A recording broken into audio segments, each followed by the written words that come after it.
সাজিদ উপরে যাওয়া মাত্রই হ্যাপি বলে উঠলো, তোর সাথে আমি কথা বলবো না, আমি রাগ করছি।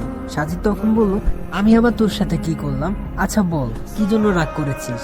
হ্যাপি তখন বলল, তুই আমাকে কখন ঘুরতে নিয়ে যাবি?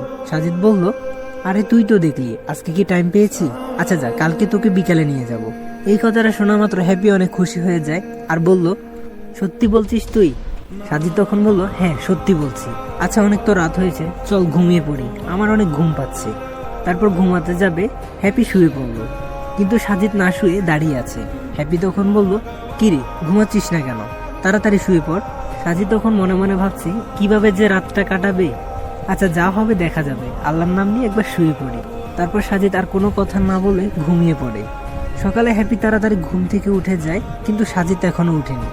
হ্যাপি দেখতে পেল যে সাজিদের এক পা হ্যাপির গায়ের উপর। হ্যাপি তখন সাজিদকে ঘুম থেকে ওঠানো শুরু করলো, বলল, এই সাজিদ ঘুম থেকে উঠ তাড়াতাড়ি। সাজিদ তখন আচমকা ঘুম থেকে উঠে বসে পড়লো আর বলল, কিরে কি হয়েছে? হ্যাপি তখন বলল, আমি কি তোর বিয়ে করাবো? সাজিদ বলল, কেন কি হয়েছে? হ্যাপি তখন বলল, তুই আমার গায়ের উপর পা কেন তুলে দিয়েছিস? সাজিদ তখন বলল, আসলে কি আমি তোর গায়ের উপর পা তুলে দিয়েছি? হ্যাপি তখন বলল, আমি কি তোকে মিথ্যা কথা বলছি? সাজিদ তখন হ্যাপিকে বলল, আমি না রাতে ঘুমানোর সময় হাত পা কোথায় যায় আমি তা নিজেও জানি না। আচ্ছা সরি, আর এমন হবে না। হ্যাপি তখন বলল, হ্যাঁ আমার বোঝা হয়ে গেছে, তুই পরের বার করবি নাকি করবি না সেটা আমি খুব ভালো করেই জানি। সাজিদ তখন বলল, আচ্ছা প্লিজ সরি। হ্যাপি তখন বলল, হয়েছে, আর নাটক করা লাগবে না, চল তাড়াতাড়ি উঠ, ফ্রেশ হয়ে নে। তারপর তারা দুজন ফ্রেশ হতে চলে গেল। এদিকে মেঘলা সাজিদের আম্মুর কাছে গিয়ে বলল, খালা আমার না কিছুই ভালো লাগছে না। সাজিদের আম্মু বলল, কেন কি হয়েছে তোর? মেঘলা তখন বলল, সাজিদ এইখানে নেই, তা আমার কি করে ভালো লাগবে? সাজিদের আম্মু বলল, ও তো চলেই আসবে, এই নিয়ে তুই চিন্তা করিস না। আর তোর যদি একটু বেশি খারাপ লাগে তাহলে তুই সাজিদকে কল করে কথা বল। মেঘলা তখন বলল, আচ্ছা ঠিক আছে খালা, আমি তাহলে যাই এখন। তারপর মেঘলা সেখান থেকে চলে এসে ভাবতে লাগলো, আজকে বিকালেই সাজিদকে কল করব। এদিকে সাজিদ আর হ্যাপির জন্য রাকিবের মামা আর মামি সকালের নাস্তা রেডি করে বসে আছে, এখনো পর্যন্ত তারা আসেনি। তারপর রাকিবের মামা ডাকতে লাগলো। একটু পরে সাজিদ আর হ্যাপি আসলো। তারপর সবাই নাস্তা শেষ করলো। সাজিদ তখন মনে মনে বলল, এখনই হ্যাপিকে নিয়ে বের হবে, কিন্তু হ্যাপিকে সেটা বলেনি। সাজিদ হ্যাপির কাছে গিয়ে বলল, আচ্ছা তুই রেডি হয়ে নে। হ্যাপি বলল, রেডি হব মানে বুঝিনি। সাজিদ তখন বলল, তোর এত বোঝা লাগবে না, তুই রেডি হয়ে নে। হ্যাপি তখন বলল, আচ্ছা কি জন্য সেটা তো বল। সাজিদ তখন বলল, তোকে নিয়ে এখন বাইরে যাব, আর কোনো কথা, তাড়াতাড়ি রেডি হয়ে বের হ। হ্যাপি তো সাজিদের কথা শুনে অবাক হয়ে যায় আর বলল, কিরে তুই না বলেছিলিস বিকালে নিয়ে যাবি, তাহলে এখন কেন? সাজিদ তখন বলল, হ্যাঁ বিকালেও যাব, এখন তাড়াতাড়ি কর তো।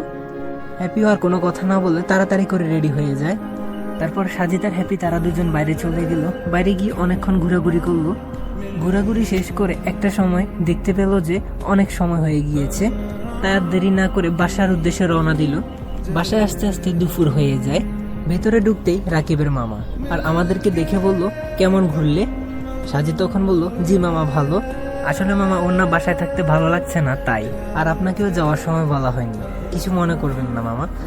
মামা তখন এই কথাটা শুনে বলল, আর এইসব কি বলছো? আমি কি মনে করব? এটা তোমাদের নিজেদেরই বাড়ি মনে করবে, কখন কি লাগবে দরকার প্রয়োজন হলে আমাকে বলবে, তাও এরপর থেকে আর এমন কথা বলবে না। আসলে রাকিবের মামার কথা শুনে সত্যি আমি মুগ্ধ হয়ে যাই। সত্যি বলতে পৃথিবীতে ভালো মানুষ আছে, আর ভালো খারাপ মিলেই তো এই দুনিয়া, তাই না? তারপর রাকিবের মামা বলল, আচ্ছা তাড়াতাড়ি ফ্রেশ হয়ে এসো, আমরা একসাথে খেতে বসবো। তারপর আমি আর হ্যাপি ফ্রেশ হয়ে চলে আসলাম। এসে খাওয়ার টেবিলে আমরা সবাই একসাথে বসলাম।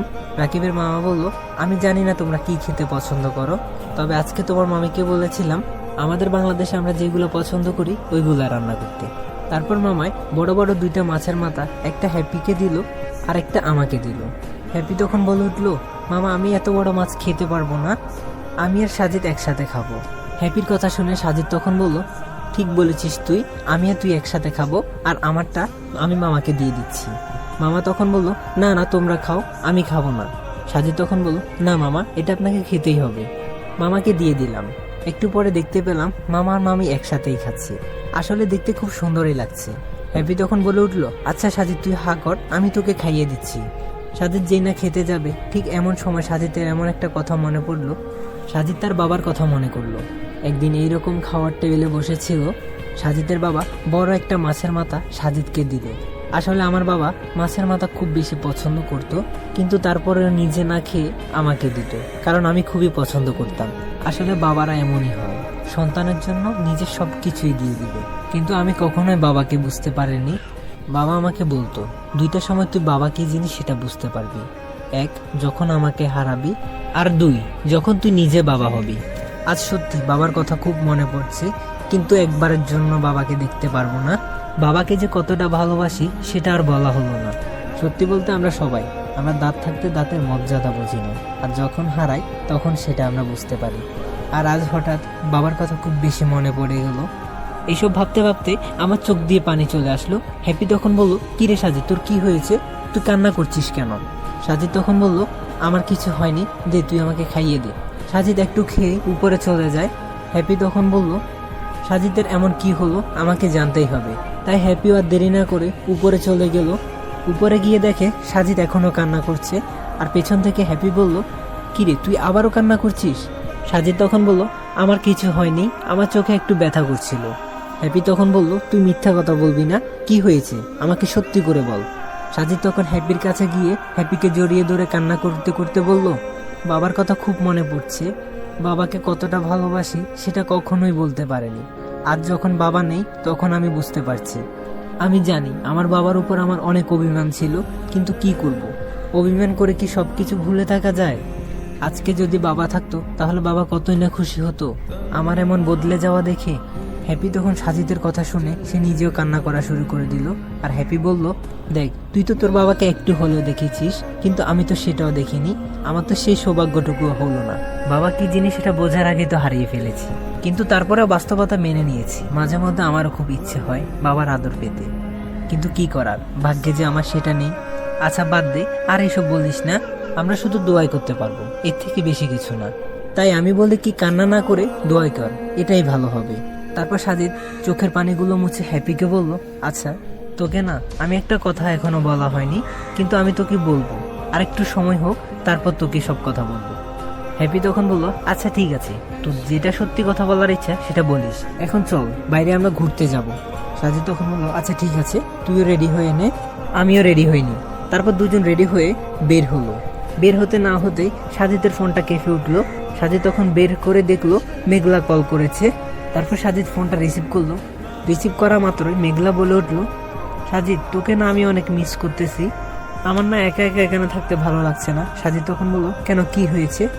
সাজিদ তখন মনে মনে ভাবতে লাগলো, মেঘলার আবার কি হলো, ও কেন এমন ভাবে কথা বলছে? মেঘলা তখন আবার বলে উঠলো, কি রে তুই চুপ করে আছিস কেন? সাজিদ তখন বলল, আচ্ছা হ্যাঁ বল। তারপর মেঘলা বলল, আচ্ছা ঠিক আছে, তুই সুন্দরভাবে থাকিস আর খুব তাড়াতাড়ি দেশে চলে আসিস। সাজিদ তখন বলল, আচ্ছা ঠিক আছে, রাখ তাহলে, আর শোন মায়ের কিন্তু খেয়াল রাখিস। মেঘলা বলল, তোকে না বলেছি এটা নিয়ে তো চিন্তা করা লাগবে না? ঠিক আছে, এখন তাহলে কল রাখি। এই বলে মেঘলা কলটা রেখে দিল। তারপর সাজিদ আর হ্যাপি হাঁটতে লাগলো। হাঁটতে হাঁটতে পাশে একটা হসপিটাল দেখতে পেল। হসপিটালটি দেখে সাজিদ বলতে লাগলো, আরে এটা তো মামার হসপিটাল, মামাই তো এখানকার ডাক্তার। আর হসপিটালটি চেনার কারণ হলো মামায় অনেকবার বলেছিল এই জন্য। তারপর আমি আর হ্যাপি হাঁটা শুরু করলাম। এমন সময় পিছন থেকে একটা ডাক শুনতে পেল হ্যাপি। তো গাইস, আজকের ভিডিওটি কেমন লাগলো অবশ্যই কমেন্ট করে জানাবেন। আর যদি ভালো লেগে থাকে তাহলে এখনই যারা নতুন আছেন চ্যানেলে, তারা এখনই চ্যানেলটি সাবস্ক্রাইব করে বেল আইকনটি প্রেস করে রাখবেন। আর সবাই আমার জন্য দোয়া করবেন। তো সবাই ভালো থাকবেন, সুস্থ থাকবেন, খোদা হাফেজ।